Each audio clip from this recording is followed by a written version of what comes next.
पता है कि सोशल मीडिया पर या बाकी जगहों पर लोग आपके बारे में क्या क्या बातें कहते हैं? हमें कुछ नहीं पता।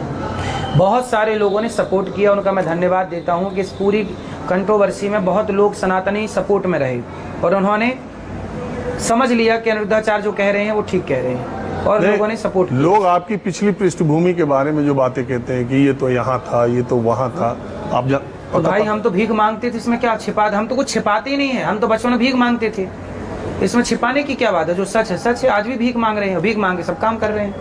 लोगों को दिख रहा है कि आलीशान आश्रम है, इस आश्रम में सेवाएं कितनी चल रही है, तुम भी बना लो भैया, तुम भी कर लो।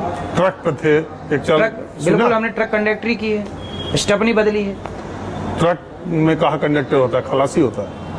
कंडक्टर ही बोलते हैं हमारी भाषा में, गाँव की भाषा में कंडक्टरी। आप उसमें रहे थे?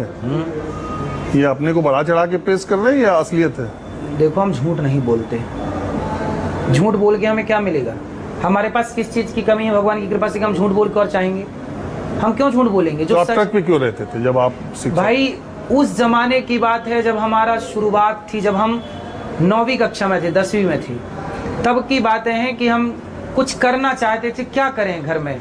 हम पिताजी से बोले कि हमें ये स्कूल की पढ़ाई नहीं पढ़नी, तो हमारे पिताजी ने कहा बेटा पढ़ना पड़ेगा। हमने मना किया, हमको नहीं पढ़ना ये। स्कूली शिक्षा आपने कब तक ली? 10वीं तक ली। फिर हमने पास हुए थे? हाँ 10वीं के बाद हमने कहा कि हम ये नहीं पढ़ेंगे। हमने कहा कि अब हम जाएंगे वृंदावन। पिताजी ने कहा वृंदावन जाओगे? कैसे जाओगे, हमारा तो कोई सोर्स नहीं है, कहाँ रहोगे, कहाँ पढ़ोगे, कहाँ खाओगे, कहाँ रहोगे? तो फिर मैंने पिताजी से कहा कि भेजो वृंदावन, भेजो वृंदावन। नहीं भेजा। तो फिर मैं गैया चराता रहा और फिर एक दिन मैं चला गया कि मैं खुद चला जाता हूँ। तो मुझे वृंदावन तो नहीं मिला, एक ट्रक वाला मिल गया। तो बोले ट्रक पे आ जाओ, कुछ पैसे मिल जाएंगे, 1 महीने काम कर लो मेरे साथ, तो पैसे मिल जाएंगे, फिर तुम मुझसे चले जाना। तो फिर मैं किराया के लिए, पैसे के लिए 1 महीने काम किया कि वृंदावन तक आने के लिए। मैंने सुना कभी नहीं, उस समय गूगल नहीं होता था, मोबाइल नहीं होता था, गांव के लोगों को ज़्यादा जानकारी नहीं थी। वृंदावन कहाँ है ये मुझे नहीं पता था, पर गांव में संत लोग आते थे, वो बताते थे वृंदावन के कृष्ण कन्हैया। तो मुझे लगा वृंदावन कहाँ, मुझे जाना है। तो वृंदावन तक जाने के लिए मेरे पास पैसे नहीं थे, तो मैंने 1 महीने ट्रक में काम किया, तो 500 रुपये मुझे मिले। फिर वो 500 रुपये मैं घर ले गया। फिर पिताजी से कहा कि मेरे को आप वृंदावन छोड़ के आइए।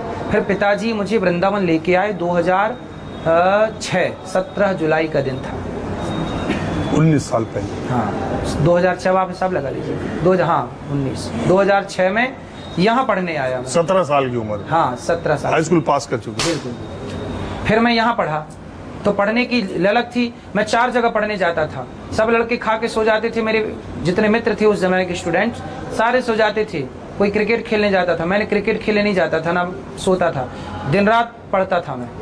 ओ, तो ये बातें जो आपके खिलाफ या आपके बारे में फैलाई जाती है कि अनिरुद्धाचार्य तो ट्रक का खलासी था, ये महाराज कैसे बन गया, उसमें सिर्फ ये बात थी कि आप वो संघर्ष के 1 महीने के लिए 1 महीने में वहाँ रहा और 1 महीने में जबलपुर से रायपुर ट्रक में चला।